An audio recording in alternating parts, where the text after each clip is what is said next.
Yo, what is going on, everyone? My name is Nick, or the Notorious Fantasy, and in today's video, we're going to be going in depth into 5 running backs, 5 wide receivers, 3 tight ends, and 3 quarterbacks that I want you guys to add right now from the waiver wire prior to week number 8 of the 2022 fantasy football season. But before we could get into things, I would like to ask that if you guys are new to the channel and you do end up enjoying today's video, that you please make sure to hit that subscribe button down below. And while you're down there, whether you are new to the channel or not, please make sure that you do leave a like on today's video. It would help me out a ton. And if you do want to follow me on Twitter, please do so at NotoriousFNTSY. I would also like to ask that if you have any questions about week number 8, to never hesitate to ask down below in the comment section. I love to talk to you guys down there. So without further ado, let's get into my week number 8 waiver wire ads. We begin with the running back position, headlined by Gus Edwards of the Baltimore Ravens, going up against the Tampa Bay Buccaneers in Tampa Bay this week. Now, currently, Gus Edwards is owned in 43% of leagues on Yahoo Fantasy, so if you play on ESPN, NFL, CBS,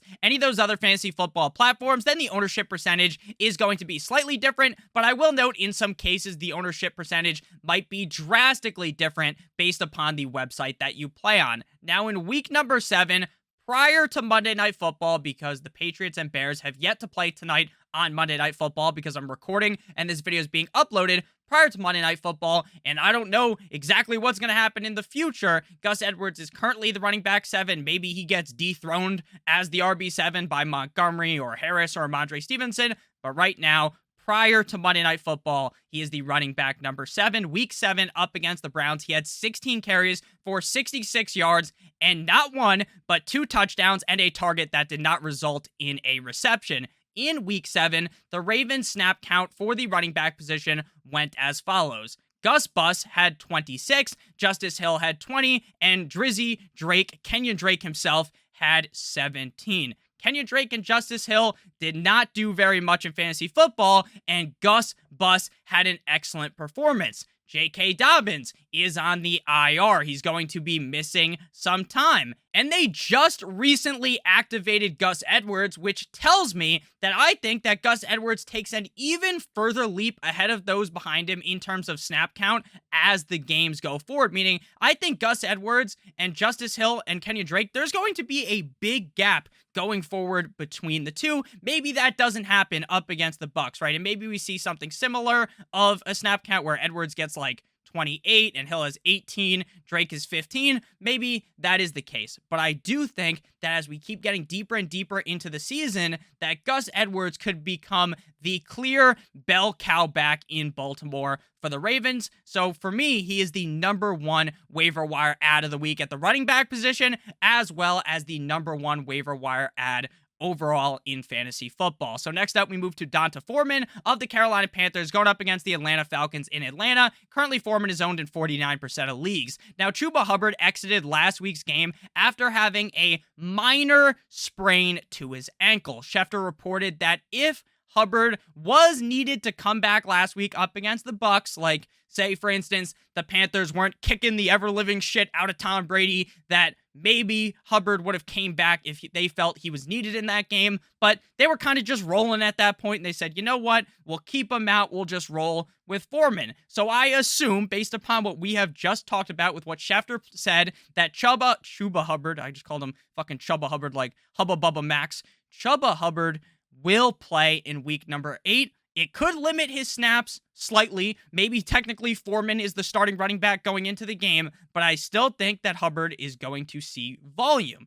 Though, even with Hubbard seeing this volume, Foreman was the RB12 in half PPR in week 7. Up against the Bucs, he had 15 carries for 118 yards, 2 receptions on 2 targets for 27 yards. Now, going into that game, I worried about Foreman and Hubbard because, hey, this seemed like it was going to be a split going into the game, and they named Hubbard as the starter. But hey, Foreman's still pretty good, so maybe they both end up doing pretty decent in this game, but they were playing the Bucs. I thought the Bucs were in for a huge bounce-back game. I thought they were going to steamroll the fucking Panthers, and D'Onta Foreman would have a bad game, and Chuba Hubbard wouldn't have that great of a game either, but both of them have good games, and now they get the Atlanta Falcons defense in Atlanta. Now, I know the Panthers aren't the best team on earth. They're definitely not, but any team can look good against the Falcons defense. The Falcons defense just got a train ran on them by Joe Shiesty and the Cincinnati Bengals. I like Foreman in this spot and going forward. Next up, we move to Michael Carter of the Jets going up against the Patriots, currently owned in 66% of leagues. Now, Breece Hall suffered a torn ACL last week, so now Michael Carter is the running back number one. They also have Ty Johnson, who is worthy of an ad if you are in deeper leagues. Now, there is obviously a chance that some running back gets traded there. The Rams are trying to move Darrell Henderson. It appears the Browns want to trade Kareem Hunt. So maybe a running back gets traded here, and then Michael Carter ends up being kind of a dud in that sense. But again, I'm not rubbing the fucking crystal ball and anticipating that that is a lock to happen. I honestly don't think it will end up happening. Carter was the running back number 29 in half PPR last week up against the Broncos. 13 rushes for 29 yards, 2 receptions on 2 targets for 45 yards. The Broncos defense is incredibly tough. Despite the fact that the offense looks like complete and utter dog shit, the defense is the sole bright spot on a team. So the fact that Carter didn't look super impressive in that matchup should be surprising to absolutely nobody. I know, but Nick, Breece Hall had a good game. Well, Breece Hall might be one of the better running backs in the NFL. Now, obviously, we won't get to see that for the rest of the year because he tore his ACL, but he is incredibly talented. Carter isn't that good. But Carter has been elevated into a role that is going to be successful because this team wants to run the rock gently down the stream. I also think that this is a tough matchup against the Patriots. Now, we haven't seen the Patriots play up against David Montgomery, and maybe David Montgomery tonight runs train on that defense, which I don't think is going to happen. I highly doubt that's going to happen. But this week against the Patriots in Week 8 isn't ideal for Carter, but that doesn't mean you should pass up on him. Next up, we got the other Panthers running back, Chuba Hubbard of the Panthers, going up against the Atlanta Falcons, currently owned in 36% of leagues. Now, again, Chuba Hubbard is banged up, like I stated earlier, but I do believe he will be good to go up against the Falcons, even if he's quote-unquote limited or questionable going into the game. Last week, he was the RB number 16 in half PPR. In that game up against the Bucs, he had 9 rushes for 63 yards and a touchdown, also having 2 receptions on 3 targets for 10 yards. Both Hubbard and Foreman can catch passes. I don't think one of them is necessarily the clear pass catching back on the team because they're both just good at it. Neither of them suck ass at it, so they're both going to be given opportunities. And plus, PJ Walker seems like he's going to be the guy going forward. It doesn't seem like Sam Darnold, Mono Man Sam, is going to end up being the quarterback this week. They already named it being PJ Walker as the starter, and PJ Walker loves just dumping the ball off 2 fucking feet away from him. And obviously, guess who probably is going to be the closest player to PJ Walker? The running back, Foreman, or Chuba Hubbard, however the fuck you say this Canadian bastard's name. I like him as a pickup. All of these top 4 options are pretty viable. Now, again, I don't love the matchup against the Patriots, but realistically, if you're in a real pickle, all 4 of these guys are start-worthy in fantasy this week. Now, the 5th guy, you might not say the same thing about Latavius Murray of the Broncos, going up against the Jacksonville Jaguars in Jacksonville, currently owned in 40% of leagues. Now, Mike Boone, other running back on the Broncos, has been placed on the IR, and according to head coach Nathaniel Hackett, the head stooge of the Broncos, Boone will miss some time. It doesn't necessarily sound season-ending, but it's not like Boone was really going to potentially derail Latavius Murray, but it just kind of X's him out of the equation, right? Now you have a lot more confidence in Latavius Murray, at least I do personally. So Melvin Gordon last week in snap count had 40, Latavius 31, Mike Boone 90. I think it's safe to say that this is going to be a RBBC, a double-headed fucking dragon backfield going forward with Melvin Gordon and Latavius Murray. I don't necessarily think Latavius Murray is a guy you want to rely on, and I know everyone is so fucking pumped up to watch the Broncos versus the Jaguars at 9 a.m. Eastern Standard Time. If you live on the West Coast and you wake up at like 6 a.m. to watch this game, then you are a certified fucking insane person. But with that said, Latavius Murray does have some upside, but I don't think I would really consider him to be a start-worthy back. Running back 26 last week in half PPR up against the Jets. He had 8 rushes for 24 yards and a touchdown, 2 receptions on 3 targets for -1 yards. But this team continues to kind of push the narrative that Gordon isn't the guy, and it wouldn't surprise me really at all if Latavius Murray was the number one guy on this team very, very soon. Now, before we pivot into the wide receiver position, I would like to give you guys a quick word for our friends that are sponsored. They've been on your screen the whole entire time. They're also on my hat. I know I'm wearing the hat backwards because that's just how you do it on camera, but they've been on my hat this whole time too. BetMGM. Now, this offer expires tomorrow. The deal ends tomorrow, so make sure you take advantage of it right now while you still can. If you bet $10 as a first-time BetMGM user on any NHL moneyline game tonight, any NHL moneyline bet tonight, bet $10 on it. You don't even have to win the bet, but you will get $200 in free bets if any team scores. And in the NHL, someone has to score. The game can't end 0-0, so someone's going to score, and you're going to get your $200 in free bets. And the best part about that is, oh, you might be thinking, Nick, this is a fantasy football channel. I don't like the NHL. Well, after you place that wager, when you get your $200 in free bets, you don't have to bet on the NHL. You can bet on the NFL, MLB, NBA. So make sure you take advantage of this offer. Again, you have to be a first-time BetMGM user, and you can only bet on the money line. If you bet $10 on any NHL game, you will win, or NHL team money line, I should say, you will win $200 in free bets if any team scores. It is guaranteed to happen, so make sure you take advantage of it right now before it disappears. Next up, we move to the wide receiver position, headlined by George Pickens of the Pittsburgh Steelers, going up against the Philadelphia Eagles in Philadelphia. Now, I know you might be thinking, Nick, in my league, people already have George Pickens. That was obvious. But he's only owned in 57% of leagues on Yahoo.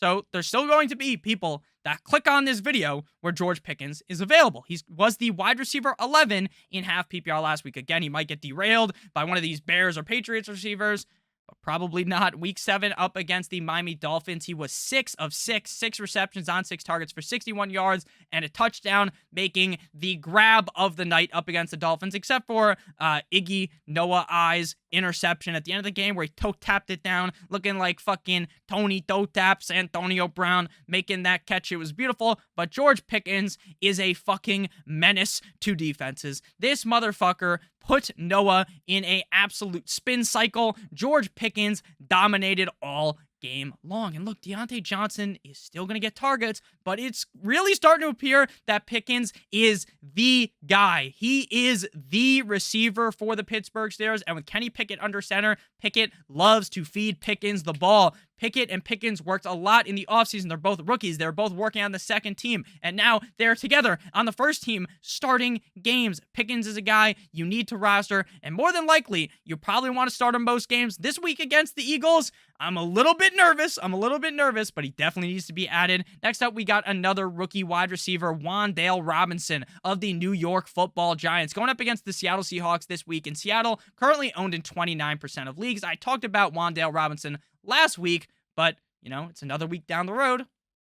Still available in 29% of leagues and still a fantasy relevant player. Last week in week number 7, wide receiver 37, tied with Tyler Lockett in my pocket skirt and Chris Godwin. Week 7 up against the Jacksonville Jaguars, 6 receptions on 8 targets. One more target, he would have been 6 of 9. Very nice, I like, for 50 yards. His targets have increased in every single game of the season. Now, he hasn't played in every game because he was banged up, but he has played in 3 total games. In every game, the targets have increased. The Giants are in dire need of a wide receiver 1. They need a wide receiver 1, and Robinson may fit that role. Who the fuck knows when Golladay is going to return? Maybe Kadarius Toney gets traded. They don't have a lot of options.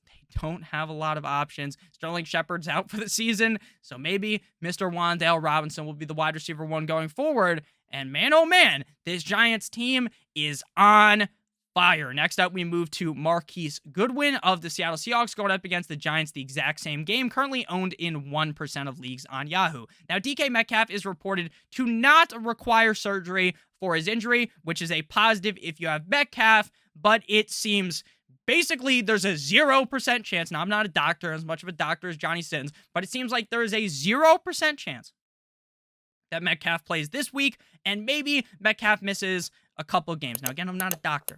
I just tell you what I read. I don't think he's going to play in the next 2 to 3 games, and that opens the door wide for Marquise Goodwin to step up. He was the wide receiver 5 wide receiver 5 in half PPR last week up against the LA Chargers, having 4 receptions on 5 targets for 67 yards and 2 touchdowns. Now, obviously, he's not going to score 2 fucking touchdowns every single game, but this Seahawks offense is incredibly legit. This Seahawks offense, Geno Smith is fucking cooking things up. Like when they said, let Russ cook, Geno Smith actually cooks. Russell Wilson just eats fucking ramen for dinner, and Geno Smith is cooking up 5-star Michelin chef level meals. The guys like Bobby Flay or, what's the, Ricky Bobby, that's the shake and bake, you know what I'm talking about? Not Ricky Bobby, what's his name?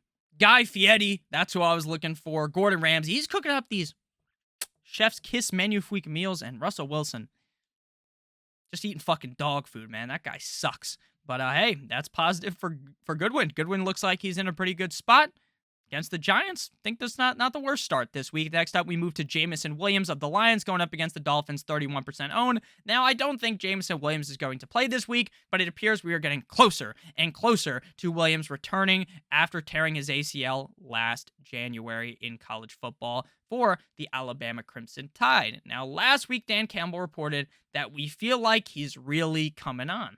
So it would appear that we are getting closer and closer to that return. Now, obviously, we might still be a few weeks out. We might even be a fucking month out. But if you have an IR spot in your league, you need to add Jameson Williams right now and throw him on there. You need to.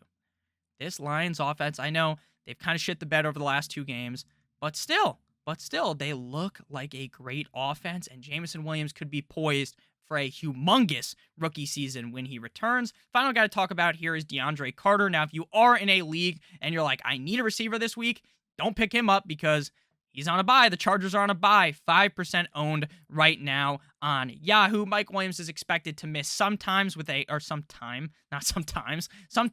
high ankle sprain. They are on bye week this week, so it doesn't even seem likely that Mike Williams returns in Week 9 in an incredibly positive matchup up against the Atlanta Falcons. This should elevate DeAndre Carter to be the numero 2 wide receiver, the numero dos wide receiver on the Chargers. Now, Carter was the wide receiver 55 last week, tied with Alec Pierce and Devin Duvernay, so he didn't necessarily pop in the game, but he was given 7 targets, 3 receptions, 37 yards.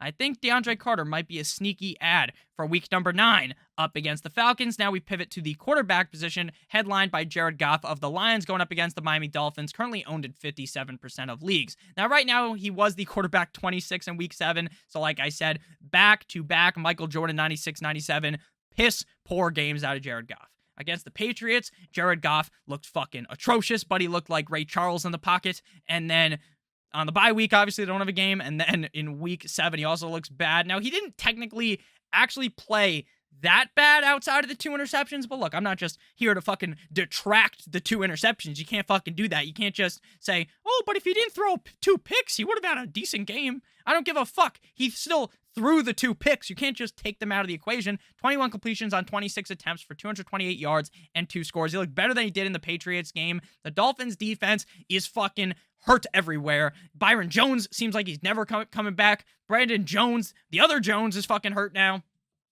It's frustrating as a Dolphins fan. The team somehow didn't choke against the Steelers, thank God, or else my fucking television that's above me would have been shattered to pieces, and I would have fucking thrown my remote at it, because that game was really frustrating. It was really frustrating. But I think that the Detroit Lions and Jared Goff could have a good game here. Now, I don't think there's a huge gap between Goff and the number 2 quarterback, Daniel Jones, here. And if you said, Nick, I'd rather play Daniel Jones, at this point, I wouldn't even blame you. Danny dimes, Danny fumbles, Danny stumbles, but he hasn't been much of Danny fumbles or Danny stumbles or Danny picks. He's been Danny fucking dimes the last couple of games of the Giants going up against the Seattle Seahawks in Seattle, currently owned in 41% of leagues. Now, last week, now you probably already know this, but if at any point going into this year, I would have said, you know what, Daniel Jones could finish as a top 12 quarterback a couple of times, right? Just makes sense. Like, you know, there's bye weeks, you just mosey your way in, finish as a top 12 quarterback. Maybe you don't have a big game, but hey, you're top 12 quarterback. This motherfucker was the quarterback number 2 in week 7 up against the Jaguars. He had 19 completions on 30 attempts for 202 yards and a touchdown. He also had 11 rushes for 107 yards and a touchdown, 2 touchdowns, no interceptions, 300 plus total yards. And, you know, the rushing yards mean more, so that's great for Danny Dimes. And now he gets the Seahawks. The Seahawks defense has not been very good. I know I kind of just got on my knees and gave the metaphorical gawk gawk 9,000 sucking the cock of Geno Smith metaphorically on here. And yes, I did kind of do that. I like Geno Smith. I do. He looks really good this year. But while the Seahawks defense has looked not good, the offense has looked really good. So I think this could be potentially a really high-scoring Rock'em Sock'em Robots tit-for-tat-esque matchup. Last guy here, we got Justin Bustin Fields of the Bears going up against the Dallas Cowboys in Jerry's World, currently owned in 34% of leagues. Now, he has not played yet tonight, as I stated, and I can't tell the future. But if I was to tell the future, gonna rub the crystal ball real quick, my guess would be that he probably fucking blows against the Patriots. The Patriots defense has looked amazing. Justin Fields has looked subpar, but he did look good against the Commanders. I'll give him that. 14 completions on 27 attempts. Well, he didn't really look good, but he had a good game. 14 completions on 27 attempts for 190 yards with 1 touchdown and 1 interception. He also had 12 rushes for 88 yards. We are finally seeing Justin Fields utilize his legs. He's finally rushing the ball, and that means a lot for fantasy. So even if he doesn't have the greatest passing day up against the Cowboys, I think the fact that he has rushing upside could mitigate a bad passing attack. So I think Fields is definitely pickup worthy this week and start worthy. Again, not a guy I'm banging the drum aggressively for, like, holy shit, you need to start Justin Fields, but if you're in a bad spot, I think you could play him. Finally, we move to the tight ends here with Eazy-E Evan Ingram, who had a revenge game last week against the Giants. Of the Jaguars going up against the Broncos, 41% owned. Now, it was very funny that someone on Twitter tweeted some stupid shit like, oh, look at this picture of Evan Ingram waving, like he's waving goodbye to the Giants, and then the Giants end up winning. And then Evan Ingram retweeted it. He's like, I was actually just waving to my fiance and my family. I was just saying hi because I could see them. And I thought that was incredibly funny. Now, regardless of if that's what he was actually doing or not, just the rebuttal itself was fucking hilarious. So last week, he was the tight end 9.5 PPR, and he's been seeing a lot more consistent of a workload as of recently. Up against the Giants, 4 receptions on 7 targets for 67 yards. The Jaguars offense has been hit or miss. There's big games out of them. It's like, oh, wow, maybe they're not the Jaguars anymore. Doug Peterson's turned things around. And then there's other games where it's like, oh, the Jaguars is still the Jaguars. Last week, I guess the loss was a very Jaguars way to lose, but they still look good. I think Evan Ingram is definitely start worthy. Next up, we move to Harrison Bryant of the Cleveland Browns, going up against the Cincinnati Bengals, owned in 0% of leagues, so I know you can pick him up. David Njoku is expected to miss around 2 to 6 weeks with a high ankle sprain. He was the tight end 29 last week, but again, Njoku played for a lot of that game, and Brissett loves to throw the ball to the tight end, and Harrison Bryant is the next man up, so hopefully he gets that same treatment that Njoku was getting. 2 receptions against the Ravens on 2 targets for 15 yards. Again, not a slate-breaking game. He doesn't take a deuce. He doesn't give the fucking Baltimore Ravens a Cleveland Steamer deuce directly on their chest. No.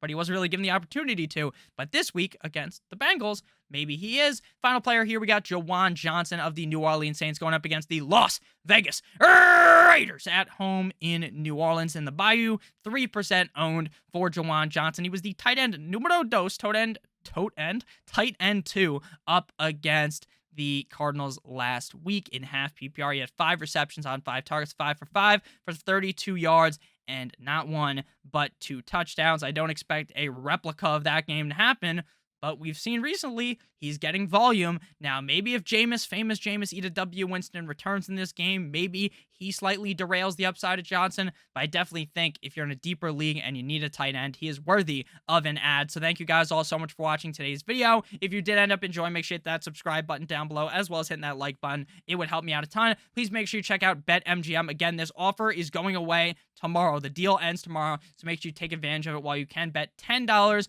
and any pre-game money line in the NHL if you're a new user. Click on the link in the video description, and you receive $200 in free bets if any team scores a goal tonight, which is a lock to happen. I love you guys all so much. If you have any questions about Week 8, leave them down below in the comment section. I love you guys so much. Have a great rest of your guys' day, and as always, good boy!